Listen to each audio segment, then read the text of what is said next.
ಹೌದು ವೀಕ್ಷಕರೇ, ನಟ ದರ್ಶನ್ ಅವರು ಏನು ಬೇಲಿಗೆ ಅಪ್ಲಿಕೇಶನ್ ಹಾಕಿದ್ದಾರೆ. ಈ ವಿಚಾರಣೆ ಇದೇ ತಿಂಗಳು 28, 29ಕ್ಕೆ ಕೋರ್ಟು ವಿಚಾರಣೆ ನಡೆಸ್ತೀವಿ ಅಂತೇಳಿ ಕೋರ್ಟ್ ಹೇಳಿದಂತೆ ಏನೋ ಹೇಳ್ಬೋದು. ಇಂಥ ಒಂದು ಸಂದರ್ಭದಲ್ಲಿ ಇವರ ವಕೀಲರಾಗಿರ್ತಕ್ಕಂಥ ಸಿ.ವಿ. ನಾಗೇಶ್ವರ ಅವರು ಇಲ್ಲಿ ಏನಾದರೂ ಜಾಮೀನು ಏನು ಸಿಕ್ಕಿಲ್ಲ ಅಂತಂತಂದರೆ ದೆಹಲಿಯ ಏನು ಸುಪ್ರೀಂ ಕೋರ್ಟ್ ಅಂಗಳಕ್ಕೆ ತಲುಪುವಂಥ ಸಾಧ್ಯತೆ ಇದೆ.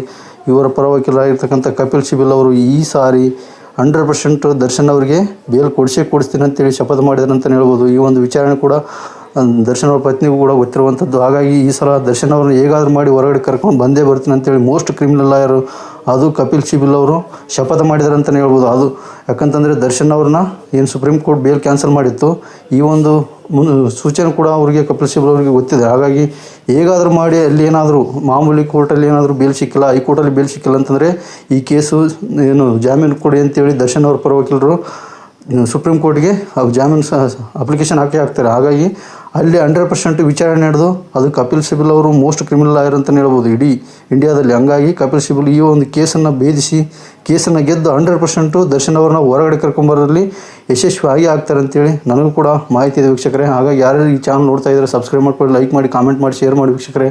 ಜೈ ಡಿ ಬಾಸ್ ಅಂತೇಳಿ ಕಾಮೆಂಟ್ ಮಾಡಿ. ನಮಸ್ಕಾರ ವೀಕ್ಷಕರೇ.